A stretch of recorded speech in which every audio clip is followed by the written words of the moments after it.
have, here you go. Pass that around.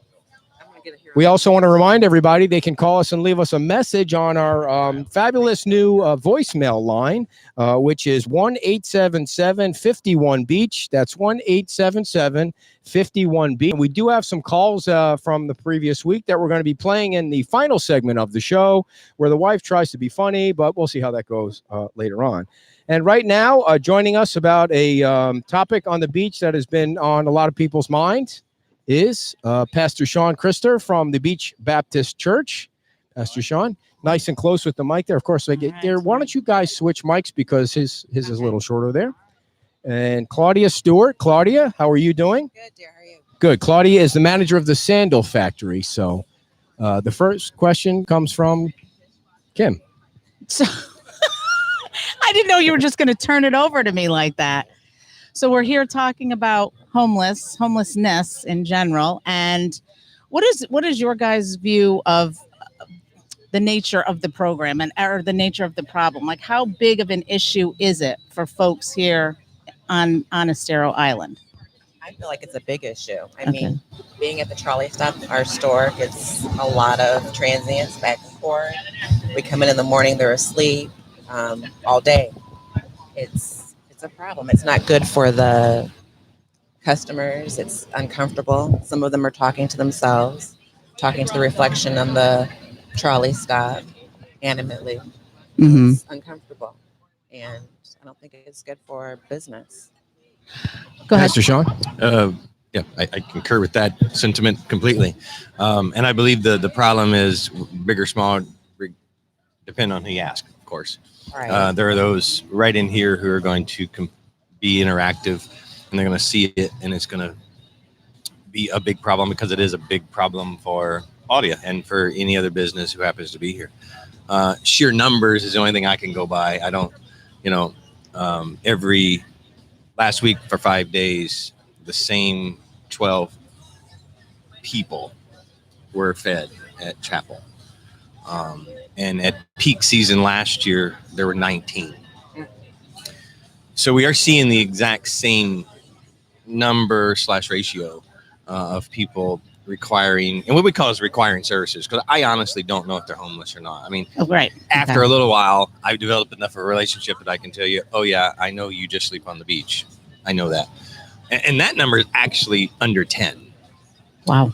Actual people today who are sleeping outside of a roof, especially on the beach. Doesn't make the problem any less for business owners or anything like that. But those are the numbers we're dealing with, as far as services go and things like that. We've had a lot of people say to us, and which is why we wanted to cover this topic today, in the last few weeks, that it seems like there are more people without a home that are on the beach than ever before. Do you see that, Claudia? I guess there's a network of them, and they let each other know, hey, come to Fort Myers Beach. They'll feed you, they'll give you a bath. They're more welcoming, and it's nice that they do that, but it hurts business, I think. Sure. And it's scary for us. I mean, there's older women working at my store, and when we leave at night, guys are asking us to bum a cigarette or money to get a beer, and it's uncomfortable for a woman to have to. And we have cameras all over, but that's not going to stop it when someone tries to rob you or stab you, like what happened to the librarian. I mean, I don't want to be a statistic. Right. So, Pastor Shawn, you provide great services at the church, yet there are people that make you a villain for what you do. And, I hear from people all the time, stop feeding them or they will not come back. I don't know if that's true, but some people are hard asses. Sorry about that. About that. And A lot of people are hard asses. I'll help you. And, so how do you deal with that? Once again, I only have to go to statistics. Because after Adam and what happened at the library, we responded as far as a group of churches, and we listened. We really did. And we started working with the sheriff's department, and we created some processes. And because of those processes, our incident reporting programs that are at least on the beach now have dropped around 80%. The reason people are not eating out of dumpsters, which is what happens if you take away what you would call a church service. Then people are going to eat out of the dumpsters. That used to happen. We have that data to prove that. Or they eat out of a private residence's trash can. What we know about somebody who's hungry is they will eat. Right? That's not an issue. They will always eat. What I also know is I fed, as far as programs go, last week, just over 253 mouths.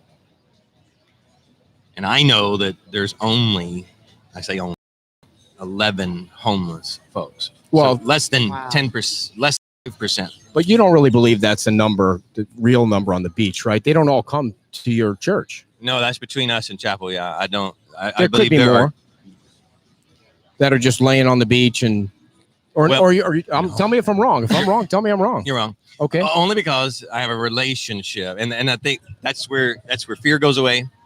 I don't fear them, and not just because I'm male, but because I know when to fear, because I do have a relationship, right? I won't let somebody come to our church just to get something. That's not what we exist for. We exist to be a part of the community, and that happens to include folks who are homeless, folks that are down and out, folks that need help, business owners, residents, tourists. So we exist for that purpose. And we know that people with needs come to churches first. We saw it. It didn't have to be physical need. It's just, if I need something, if my grandma dies and I wasn't the pastor, first place I'm going to go is to a church. Right. If I lose my job, Right. realistic, the first place I'm going to go to is a church. After 9/11, we know almost 60% of the population went to a church, Right. because they needed something, and that's just the nature, of the church. And you could pull the services, but you'll never pull the desire to fill a need by going to a church. And when you were saying was 253 mouths, Mm-hmm. so those weren't meals; those were individual mouths. Those are that people with hungry bellies. Okay. Yes. and so and then 10, 11, say it is 12 of those folks you knew were homeless. So the rest of the folks that are coming there that are benefiting from those services are people who are just down and out, having trouble making ends meet. What would you Sure. say? Oh, they're all either underemployed, and once again, I have a relationship. So, Right. So I see them, I know them. They're waitresses that you all are interacting with every day. They are very rarely is it a tourist, but sometimes Mhm. we'll get a tourist who'll know, hey, I ran out of money on my trip. Maybe I don't know for whatever reason, but I've met a couple of tourists who are like, oh, I'm so glad you're here. I needed this today or this week. And whether that's a hot meal on Wednesdays or a hot meal on breakfast or on Sunday mornings or our actual groceries on Thursday. But yes, you're seeing them walk by you right now. Mhm. Mhm. People who desire or need services from a facility like that. We just had our health fair last week. And what we found out is the majority of folks who need services, they don't even drive. Of my 253 miles, about 10 cars came to onto the property. So that means a lot. of Right, people right. Are walking, live right. and work right here and do not have enough money to provide enough groceries to their families. And my radius doesn't go across the bridge except for your first time visit. We'll help anybody who comes in for the first time. But then we have to prove, based on FDA regulations, town agreements, that you actually are a resident here. I wanted to ask of that, just to put a face on it. How many are women and children? Would you say percentage wise? Of my 253? Yeah. Oh, wow. So let's back it off.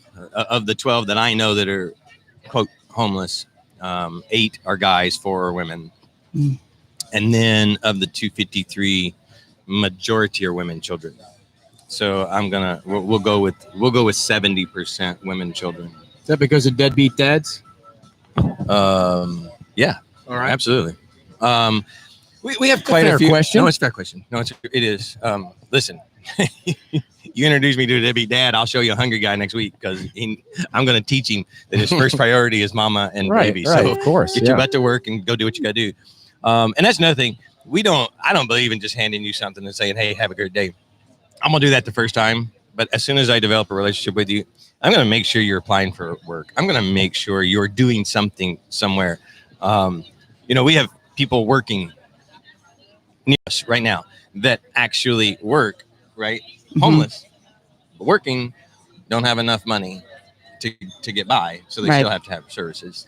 But I encourage that. You need to be a part, right? You need to be a part of the community. You need to be a part of everything, because if you're going to be counted as a resident, even though you just live on the sand, you still got to be a part of it.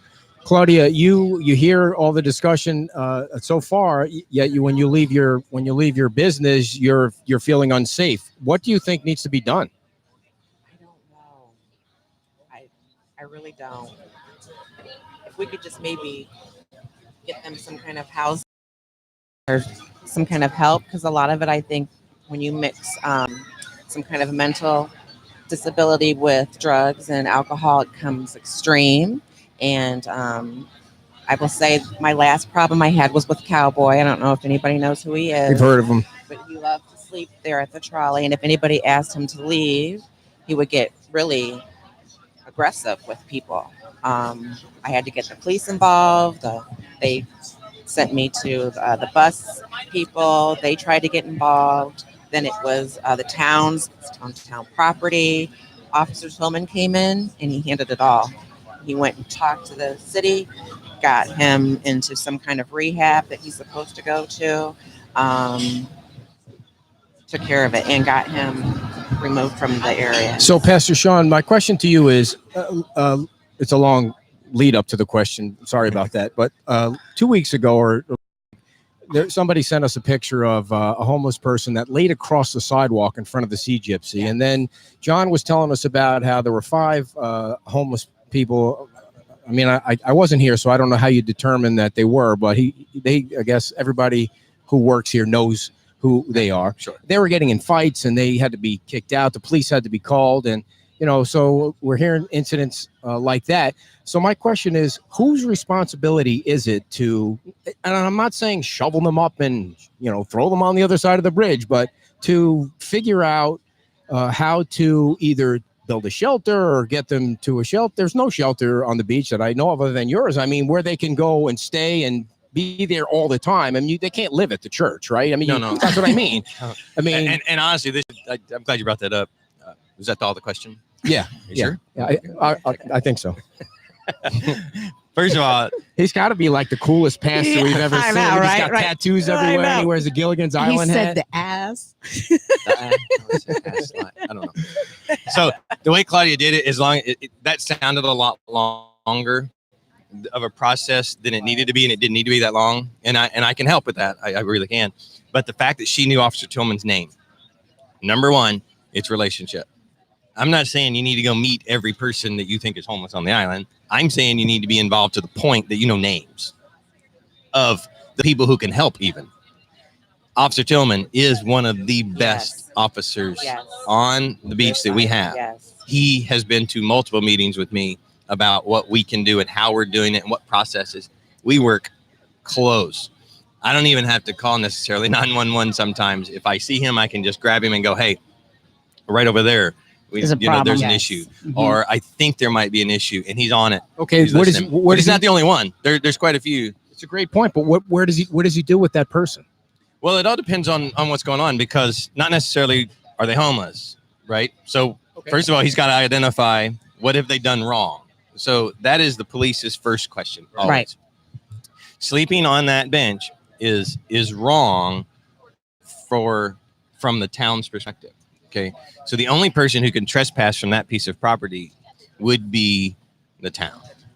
And if it's breaking some sort of ordinance. Now, like I said, that's where it starts to feel long. The process starts to feel long. Well, how does the town do that, though? The don't town have- has to empower, and the town, I believe, I had to look up the law completely, but for me, they can't sleep on my property. Right. I made that agreement with the town. I didn't want it anyway, but so the sheriff's department is empowered. Okay. They know Yeah. after a certain time of night, we've given them the authority to automatically remove someone from the premises. And that has to be done from if you're private, considered private. So the whole public thing becomes a little different, but I think if it's town owned, then the town then has that right to So say. it almost sounds like you're solving half the problem. You're giving them a shower, you're giving them food, and then they have to be said they can't stay on your property. And now we know where they're going. They're going to find somewhere to sleep. They're sleeping in that building next to Junkanoo, or they're sleeping on the beach because it's nice, or they're sleeping across the curb, or they're sleeping on a bench. And so, I mean, how does that part of what's going on, how do we fix that? Well, you really want to start a shitstorm. Let's just say, shit. I know. no, I said pit storm. Okay. Yeah.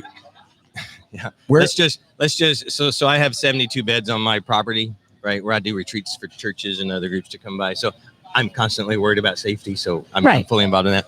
But yeah, so let's just build a homeless shelter on the church property. Are you being sarcastic, or are you saying that's a good idea? Because there's no way in the world, I already brought this up, there's no way in the world it'll happen. I mean, because let's just say Claudia lives behind me. Right. She wouldn't like that. Right. Nobody likes that. And I don't blame her. I mean, I live on the property. I'm sort of immersed into it. And I don't ever want to be jaded to anyone else's plight. But no, a neighbor doesn't want to live next to him. That's why the only homeless shelter we have is on the next door to the property in Fort Myers of a flea market, right? Right in the middle of nobody else wants this land. Okay. Well, I mean, you can't really have it both ways like that, right? You can't complain about them sleeping on the beach if you're not willing to. I'm not saying build it on your property, Claudia. Don't get me wrong, but there has to be a place, right? Where you can. But that is a full community involved quote solution. I think the other just back to numbers, we're just not at a number that because. Mhm. If you're going to build a facility, now you are going to bust people in. Right. It is a myth that anybody gets bussed in for the type of food that's given out on this land. I'm telling you, even for the homeless, right? Nobody is trying to buy a ticket or get a free ticket to come down for any of the meals that are offered.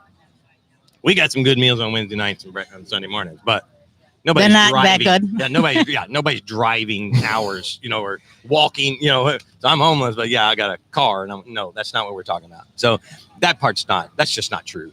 It's our residents, whether they live under a roof or they don't live under a roof.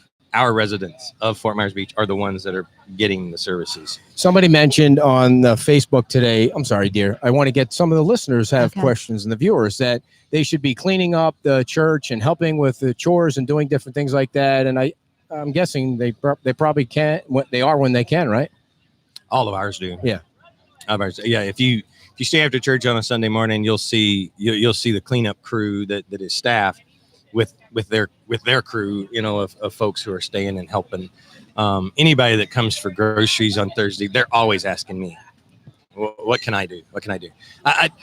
Of the 12, of course, there's going to be a percentage just like, hey, I'm out. Screw you. Yeah, I'm gone. Thanks for the food. I'm out of here. I can't pull away from everybody because those two are stupid. Because I have plenty of just what we'll call regular folks who are just as stupid. Right. Right. And come and help, or come and don't help, come and take. So, the percentage of society doesn't change based on your roof. Well, I think, a couple of things that you make about giving people a job. Many people, they want that. That's what helps, the social connectedness and getting people, giving them some sense of self that they're contributing to society. So I think a lot of folks want that opportunity to feel useful. Absolutely. And, our town has a relationship. You talk to any base guy, he has a relationship with everyone. And base is what? It's the Beach and Street Enforcement, I think is what it's called. Okay. An acronym. Yeah. So they already have a relationship. Those guys, you want to talk about comprehensive plan, put them into useful service here in Times Square. Help clean, do whatever, for no other reason. But I understand that gets really problematic from a social construct standpoint. Right. So, how do you know? We're throwing out, we're just throwing out stuff because that's what happens in an issue like this. You just throw out stuff. When you say that it's not going to be built and that, the problems it would cause, well, whose responsibility is it at the end of the day? It's nobody's. We can't take responsibility for anybody. You can only take responsibility for yourself, your actions, and your attitudes. So our actions towards folks I can control. Sorry, or mine. And my attitude towards folks, I can control. And then I operate out of those two things. So society cannot take responsibility for anyone else's social status. It's what you have to offer, and then whether you want to offer it or not. And in that, we grow. You mentioned that I feed and I do showers, right? Do you know why we do it? Because nobody else will. Absolutely not. Because that guy can't get a job if he doesn't take a shower. And that's the first thing we teach them. If you walk into our facility, my secretary's the first one's going to tell you, I'm not even talking to you. Go take a shower. Go take a shower. Be a normal human, right? Because number one, there are showers available at either chapel. Sometimes in my place, we don't actually do a lot of showers. Ours are more of a private. If I got a relationship with you and I'm helping you get a job, you're going to have to get a haircut. Right. You know, we've done haircuts, right? Because I had a guy who was like, I've got an interview. I'm like, you're not going to get the job. Looking like that. Let's hold, right? And so, you know, we spruced up a little bit, you know, and I have some partners with businesses here on the beach that are ready, willing, and able to hire anybody that I'll recommend. And No kidding. if I thought we've gotten to that point, we've done it 3 or 4 times, you know. Did they work out? I don't know.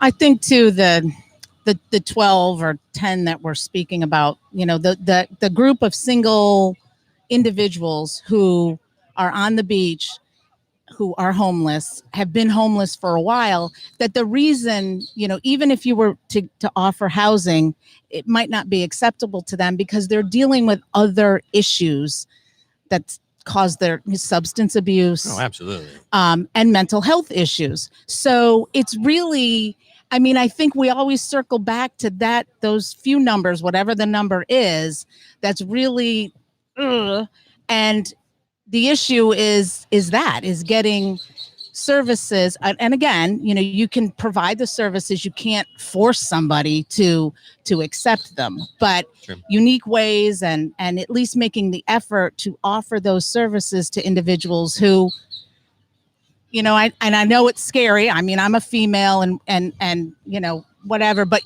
compassion for someone who is dealing with an illness, and then this is the fallout of that illness. Right. I don't ever even branch into help when there's some sort of illness, mental illness, substance abuse.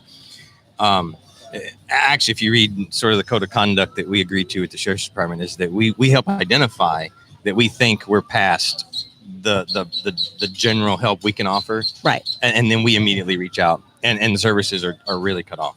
And we try to encourage, but then if there's enough of a mental illness problem, we can Baker Act. You know, right. There are paths, you know, but you have to be involved to help interact the paths. Claudia, is anything that's gone on so far make you feel any better or safer?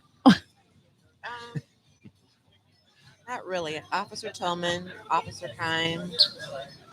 It's not even his area, but he lives here. And if he hears anything, he's there plain clothes, standing right next to me.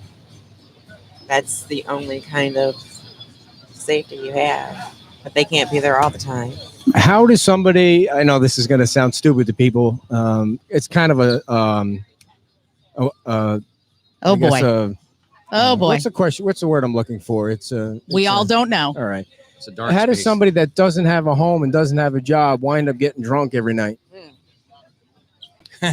You'd be surprised how compassionate some people are in some money. areas. They give them money. When they see Cowboy Well, out like that, oh, yeah. they give them money. He doesn't even have to ask. so if U.S. tourists walk by, I'm going to say this because I watched this happen 3 different times. I was literally talking with Officer Tillman with a person who was homeless and having an issue. While I'm doing that, a tourist walked up and gave him money. So the person wasn't even asking. No, Right. Okay. but that's what compassion looks like when you are removed from the situation. If you go anywhere else, you don't know the actual problem, but compassion comes out. Mm-hmm. And when I saw that happen, I'm like, that's the only part that we get jaded with is our compassion, because we have to deal with it every single day. You know, I lose my compassion. All right. I promise you, sometimes daily, because of the recurring, or because of the different behavior, or because of I told you yesterday, you know, if you're going to get a job, you're going to take a shower, you know, and then you won't do it. And then you won't do it. And you won't do it. or I told you I've Baker acted you, or I've gotten you in the facility, and you're not receiving that. There's got to right. be a little bit. So even my, everyone's compassion gets to that limit. But so yes, everything is available to anybody. I mean, somebody comes up to me and says, you haven't eaten in a week, that they haven't eaten in a week. I mean, you've just introduced me to probably the slowest person that I've ever met. And you're just, I mean, because if you've been here for a week and you couldn't find, I'm going to go introduce you to one of my homeless guys, right? Because you can get pretty much anything you want. It's kind of like saying I can't get an education. Yeah, you can. So I was kind of goofing around with her about this question. I know she doesn't want me to ask it, but let's say one of the homeless decides he wants to play guitar or, hit the bongos or, do something where, they're working for a living. Would they need a permit for that? A street performer permit? Just like anybody else does. I would hope. Now we would pay for that though, because they're working for the money. Yeah. And maybe we can sign it with BMI. Good Lord. I mean, it's so, yes. Okay, And it's so hard to follow up with anything serious, but no, I think too, there is an ordinance on the books that I saw in Fort Myers Beach for panhandling and prowling, I think is the word. So that, I mean, there is that on the books. You're not allowed to act in an aggressive manner towards people. On the other hand, when I was doing some research, I saw a lot of communities that passed ordinances and then they were challenged and repealed because it violates the constitutional right for freedom of speech. I think that's how it went. It was a kind of a weird offshoot of another case, but it makes the point, like, there's a difference between someone who's being aggressive and causing you to feel scared and someone who we see homeless or whatever in a bad state and it's uncomfortable for people, and just because it's uncomfortable, doesn't change it. But if there's a situation where you're feeling unsafe, that's a whole nother level of issue. In the store and steal a sweatshirt right off the rack. Right. And go sit at the trolley. I have had 6'5" guys standing, looming over women in my store, and I'm sitting with the hook, shepherd's hook, at 911 in the other hand. I don't know what to do. It's and our presence, our police presence is so close. And if you look at, I know you all have done studies on like 911 calls from different locations and things like that. It is all right here. Right. Right. And we know that based on the statistics of track the calls too. And we know why there's this many cops on here and how often they go away and those sort of things. But the police presence, instead of focusing on drunk revelers, maybe, right? Why not just be right here? I mean, the response time for Claudia should be about 27 seconds. Right. I mean, and just being real. I mean, unless there's other things going on, of course. I mean, there's not enough, police force throughout the, the summertime to really do it. But in season, 30 seconds. And Officer Tillman to tell you the same thing. We're right there. But if she can reach out, or if folks can reach out and be able to get to one of those guys quicker, get the information to him quicker. I mean, dispatch does great. 911 does great already. And we're probably 2 to 3 minutes, would you say? That's pretty good. Yeah. Pretty good. I mean, even for something like that, I mean, that we're talking about burglary or safety. Even at the police substation in the Lonnie Kai lobby, it should only take them about 30 seconds to get down here. He just can't help but get that in. Yeah, that was sarcasm too. Well, it was an attempt at it. Not funny, but it was an attempt at it. Make myself laugh. So what things do you think would help the situation? I mean, I don't have the answers. I really don't. I just want help. I've been dealing with it for 20 years. I've been on the beach and it's getting scary. So you feel like it's been getting worse? Yes. Okay. Thank you for coming. So, Pastor, anything else you want to say to people listening or watching on what they can do to help, if anything? I hate the cliche, if you see something, say something, but numbers, the number of calls coming in to both the incident reporting programs and to the sheriff's department have gone down. We can't stop calling in if there's a problem. I know Claudia is not going to stop calling in, right? But there are residents who just they'll feel like, oh, the response time's too long, so I'm not even calling. Well, we're all packing around little computers in our pocket with the physical proof that we need to go ahead and keep calling. Those incidences have to be reported. If they're not reported, there's no problem. Whether you report it to fmbincidents@gmail.com, because it's just something out there. Or you literally call 911 and report it. Every single time you have to do it. Even if it feels monotonous, even if it feels like you're not getting anywhere, I can assure you are getting somewhere. Because by not calling, you're getting somewhere. Right. You're getting a problem to be muted. It doesn't need to be muted. It needs to be addressed. Always. Then we also need to have compassion. Right. And if the compassion is send them to me, I'll help them get services. If Claudia's having this kind of problem, what I'm offering her is, hey, I'll come down. I'll find out who they are. And if they're one of our normal locals or that, I'll be on speed dial. And I'll take it. I'll take it because my little piece of the property of the beach is not all I'm concerned with. I am concerned with the whole thing. Especially, I would do it if it was one of my members, and I have plenty of members who live in homes that are just as silly, right? If they were causing her a problem, I would like her to know that they're one of my guys, right? Yeah. Or girls. Let me know, right? Or just like one of my kids. If my kids do something stupid, plenty of people call me.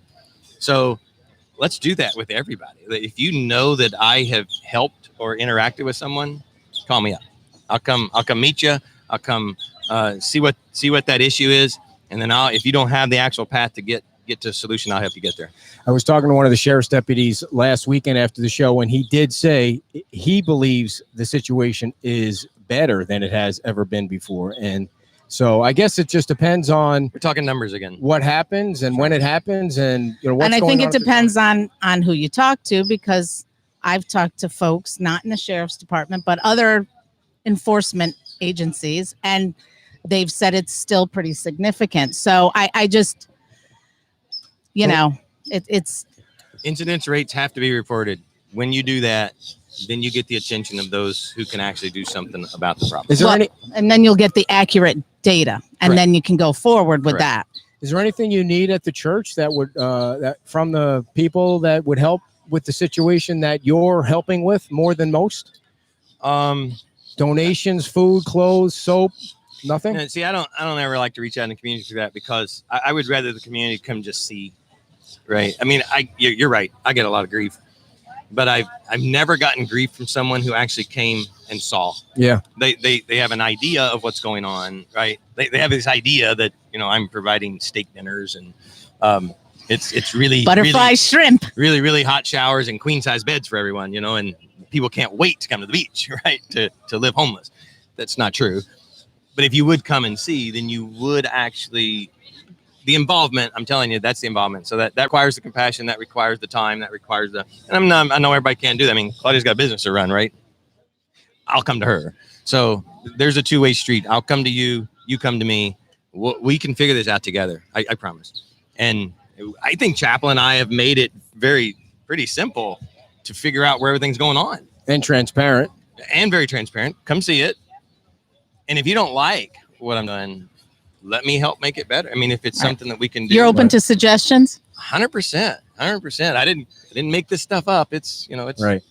Well, we want to thank both of you for coming on and talking to us about this, and hopefully everything will be safe over there. And I guess the solution, you'll have to exchange numbers now. Yeah. So the solution is 911, or get to know a sheriff's deputy that usually is walking up and down. Get Claudia or concealed carry's license. We're going to do that. We're going to put Pastor Shawn's number Tasers for Christmas. We're going to put Pastor Shawn's number on a flash. I was going to say that, but I don't think you should do that. I'm just kidding. We'll call the office. That'll work. All right. Thank you guys for coming on, and have a great weekend and enjoy this great weather. And we appreciate it. Shawn, thanks for coming on short notice. Thank you so much.